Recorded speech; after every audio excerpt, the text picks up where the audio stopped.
My girlfriend said mockingly, "Stop being so needy. I'll talk to you whenever I feel like it." I simply replied, "As you wish." Then I muted her chat and tossed my phone on silent that I cut myself off from her completely. 1 week passed, then 2, then 3. Then one night, a sudden, loud knock hit my door. She was standing outside, fear written all over her face. I'm 28, work in IT consulting, and until 3 weeks ago, I thought I was in a healthy relationship. My girlfriend Danielle and I had been together for 2 years. We didn't live together, but we texted constantly, good morning messages, lunch break check-ins, good night calls. It felt normal. It felt right. Until it didn't. The problems started subtly around month 20 of our relationship. Danielle began leaving me on read for hours, sometimes entire days. When I'd mention it, she'd laugh it off. "I'm busy, babe. You know how work gets." Fair enough. I backed off. But then the pattern intensified. She'd post Instagram stories, brunches with friends, gym selfies, night outs, while ignoring my texts. She'd be active on WhatsApp, last seen updating every few minutes, but my messages would sit there with one gray check mark. I told myself I was overthinking it. She had her own life. I had mine. We were independent adults. But the nagging feeling in my gut wouldn't go away. One Thursday evening after a particularly long day debugging code for a difficult client, I sent her a simple text. "Hey, just checking in. Haven't heard from you since yesterday morning.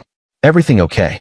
3 hours later, she replied, "Jesus Christ, do you need a GPS tracker on me now?" I stared at my phone, confused and hurt. The message felt unnecessarily harsh. I called her immediately. She answered on the 5th ring, and I could hear music and laughter in the background. "What?" Her voice was flat, annoyed, like I'd interrupted something important. "I just wanted to make sure you're all right. You've been distant lately." She sighed dramatically, and I heard her say something muffled to someone else before coming back to the phone. "Stop being so needy. I'll talk to you whenever I feel like it. I don't owe you constant updates." The words hit me like cold water. Not because they were mean, which they were, but because of how casually she said them. Like I was some annoying subscription service she couldn't be bothered to cancel. Like 2 years of building a relationship meant nothing. I kept my voice calm, refusing to give her the satisfaction of hearing me upset. "As you wish." "Good. Finally. I'll call you when I have time." She hung up without saying goodbye. I sat there on my couch, phone in hand, processing what just happened. 2 years. 2 years of planning weekend trips to the coast, meeting each other's families at holidays, talking about moving in together next spring. And now I was needy for wanting basic communication, for wanting to know if the person I loved was okay.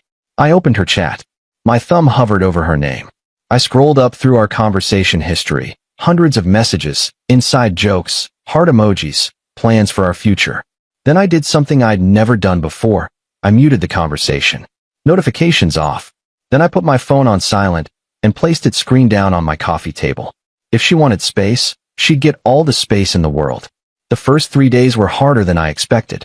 I'd instinctively reach for my phone during my morning coffee, muscle memory wanting to send her a photo of the sunrise from my balcony. I'd catch myself thinking of funny things to send her during lunch breaks, a weird bug in my code, a meme she'd appreciate. But each time, I'd remember her voice dripping with contempt, "Stop being so needy," and I'd put the phone back down. By day 5, something shifted inside me. I started filling my time differently. I went to the gym every evening after work, something I'd been neglecting. I called my brother Tyler, who I'd been meaning to catch up with for months. We talked for 2 hours about everything and nothing. I deep cleaned my apartment, finally tackled that overflowing closet, and fixed the leaking bathroom faucet that had been dripping for weeks. I felt lighter somehow, unburdened by the constant anxiety of wondering when she'd respond, if she'd respond, whether I'd said something wrong. My phone stayed silent. Not a single message from Danielle. By the end of week 1, I checked her Instagram out of morbid curiosity. She'd posted a mirror selfie, full makeup, tight dress, looking stunning, with the caption, "Unbothered energy sparkles," and a story from a downtown bar with her friends, cocktails in hand, everyone laughing. She looked happy, relieved, even, like a weight had been lifted. I closed the app and didn't check again. Week 2 came and went in a blur. I picked up a new project at work, a complete system overhaul for a financial firm. That kept me busy until 8 p.m. most nights. The work was challenging, engaging, and left me too mentally exhausted to overthink my relationship status. My colleague Andrea noticed the change in my demeanor during a coffee break. "You seem different lately," she said, stirring her latte. "Good different. More focused." "Just focusing on myself," I said. "Relationship stuff?" I nodded, not wanting to elaborate. She smiled knowingly, like she'd been through something similar. "Sometimes the trash takes itself out.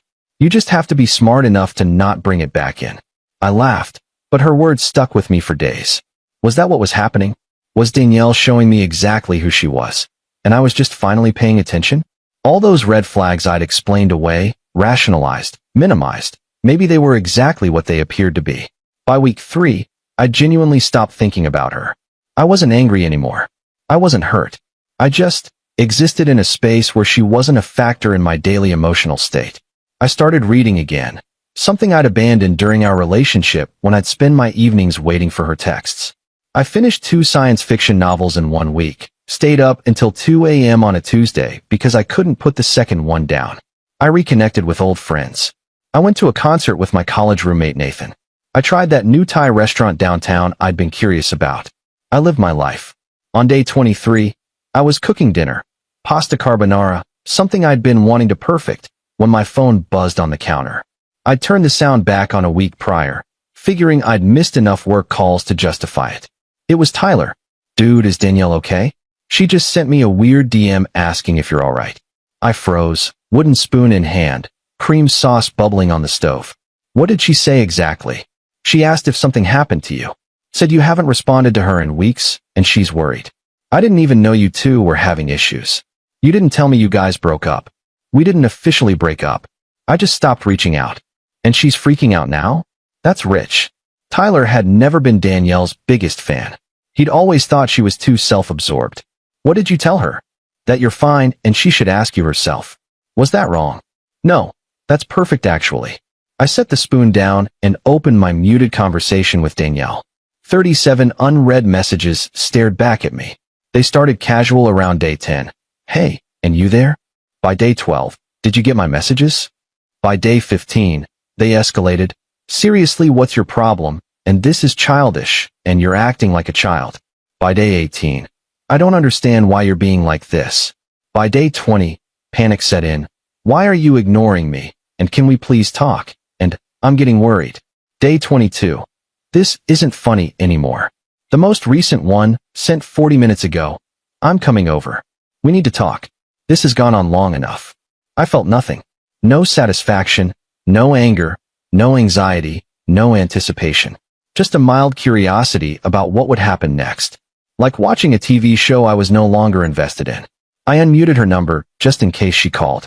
I didn't respond to any of the messages.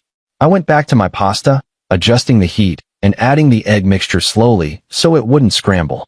20 minutes later, aggressive knocking rattled my front door. Not a polite knock, a desperate, urgent pounding that made my neighbor's dog start barking. I turned off the stove, wiped my hands on a dish towel, and walked slowly to the door. Through the peephole, I saw Danielle.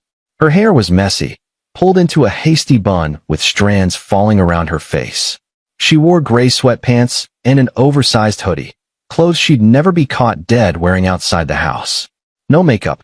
Her eyes were red and puffy. She was scared. I took a breath and opened the door. "Hey." She stared at me like I was a ghost, her mouth falling open slightly. You're okay." "Yeah. Why wouldn't I be?" "You." She struggled for words, her hands gesturing helplessly.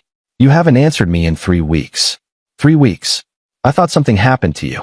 I thought you were dead or hurt, or in the hospital, or... "I'm fine," I said calmly, leaning against the doorframe. "Just been busy." Her face shifted from relief to confusion to anger in rapid succession. "Busy? You couldn't send one text? One message to let me know you were alive? You said you'd talk to me whenever you felt like it." I respected that boundary. I stopped reaching out. She stepped closer, her voice rising. "That's not... I didn't mean... You knew I didn't mean it like that." "What didn't you mean?" I kept my tone neutral, not hostile, just genuinely curious. "You seemed pretty clear on the phone. I was being needy. You'd talk to me when you felt like it. So I waited for you to feel like it." "Don't twist my words." "I'm not twisting anything. I'm literally repeating what you said to me." She ran her hands through her hair, pulling at the strands. I didn't mean for you to ignore me completely. I didn't mean for you to just disappear like I don't exist. I didn't disappear. I've been right here the whole time. You just didn't notice because I wasn't chasing you anymore. She opened her mouth, then closed it. Her eyes filled with tears. You're punishing me. This is punishment. I'm not punishing you. I'm giving you exactly what you asked for, space to talk to me whenever you feel like it. You just haven't felt like it much, I guess. That's not fair. What's not fair? I interrupted, my voice still calm but firmer now, is telling someone who cares about you that they're needy for wanting basic communication. What's not fair is making me feel like I'm asking for too much when I'm just asking for the bare minimum. A text back. Acknowledgement that I exist. She wiped her eyes roughly with her hoodie sleeve, smearing the tears across her face. I was stressed. Work was insane, and I felt suffocated by how much you wanted to talk. Then you say that. You say, hey, I need some space for a few days because work is overwhelming and I need to decompress. You don't mock me. You don't make me feel pathetic for caring. You communicate like an adult. I know, I should have. She was crying harder now. But I didn't think you'd actually go cold like this. This isn't like you. Maybe it should have been. Maybe I should have established boundaries a long time ago instead of accepting whatever scraps of attention you threw my way. Scraps? That's what you think. That's what it was, Danielle. Be honest. You talked to me when it was convenient. When you were bored. When you wanted validation or attention. But the moment I needed reassurance, I was needy. The moment I asked for consistency, I was suffocating you. She stared at me, tears streaming down her face. I didn't realize. I didn't know it felt like that for you. You didn't ask. The words landed like a slap. She flinched visibly. So that's it. Her voice broke into a whisper. We're just over? 2 years, and you're just done? I leaned against the doorframe, suddenly tired. Are we over? Because from where I'm standing, we've been over for 3 weeks. You just didn't notice because you were too busy posting about your unbothered energy. She flinched again. You saw that post. I did. And you know what? You looked happy. You looked relieved to not deal with me. So I let you have that. It wasn't about you. It was exactly about me. And that's fine. You're allowed to feel however you want. But I'm also allowed to stop being an option you pick up when you're bored or lonely or need an ego boost. She was fully crying now, mascara from yesterday tracking down her face in dark streaks. I love you. The words should have meant something. A month ago, they would have. But now they just felt empty. Maybe you do, I said quietly. But you don't respect me. And I can't be with someone who makes me feel like I'm an inconvenience. Like loving them is something I should apologize for. Please, she whispered, reaching out. Can we just talk about this? Really talk? I'll do better. I'll communicate more. I'll make you a priority. You'll do those things for a few weeks, maybe a month. Until you're comfortable again. Until you know I'm not going anywhere. Then we'll be right back here, with me wondering why you haven't texted me back and you getting annoyed that I noticed. She reached for my hand desperately. I didn't pull away, but I didn't hold hers either. Just let it rest there, limp. I'm sorry, she said, her voice cracking. I'm so sorry. I was selfish. I was taking you for granted. I know that now. I know you are. And I'm sorry too. Sorry it took me this long to realize I deserve better than someone who makes me feel bad for caring. I gently pulled my hand back and stepped away from the door. Take care of yourself, Danielle. I mean that. Wait, please. I closed the door softly but firmly. I heard her standing there for a long moment, sniffling and crying. Then shuffling footsteps. Then the sound of her retreating down the hallway, her crying fading with distance. I walked back to my kitchen. The pasta water had gone cold.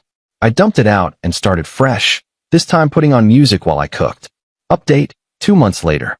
Tyler told me Danielle started dating someone new about a month after our last conversation. Some guy she met at her gym. I felt nothing hearing that news. Not jealousy, not vindication, not even curiosity. It simply confirmed what I already knew. I wasn't the problem. I was just a placeholder until something more exciting came along. I ran into her once at our mutual friend's birthday party. She tried to approach me at the bar, but I politely excused myself to get another drink and spent the rest of the night on the opposite side of the venue. She didn't try again. She left early. Work's going incredibly well. I got promoted to senior consultant with a significant raise. The project I buried myself in during those 3 weeks of silence turned into one of the company's biggest success stories. My focus had never been sharper. I've been on a few dates, nothing serious yet, but I'm not rushing anything. I'm learning what I actually want in a partner instead of just accepting whatever wants me back. I'm learning what my boundaries are and how to enforce them without guilt. My phone is no longer a source of anxiety. I check it when I feel like it. I respond when I have something meaningful to say. I've learned that silence isn't always punishment or anger. Sometimes it's just peace. Sometimes it's self-preservation. Last week, I got a long text from Danielle. An apology, an explanation, a request to talk when I'm ready. I read it once, then archived it without responding. Some conversations don't need to happen. Some apologies come too late. Some people only realize what they had when they can't have it anymore. And honestly, I've never slept better. My apartment feels like mine again. My time feels like mine. My life feels like mine. I don't hate her. I don't wish her ill. I just wish I'd respected myself enough to walk away sooner. But better late than never, I guess.